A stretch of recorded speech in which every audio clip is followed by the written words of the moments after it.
How to view Google search history on iPhone.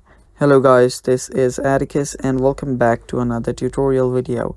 In today's video, I'll teach you guys how you can view Google search history on iPhone.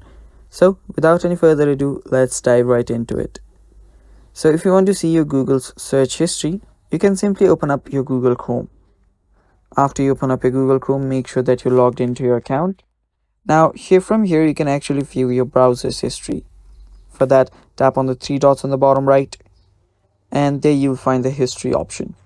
Tap on history, and after you tap on history, you'll see your Google's history right here. Here you will be able to see your browser's history. You can clear your browser's history as well. On the bottom left, you'll find the delete browsing data option.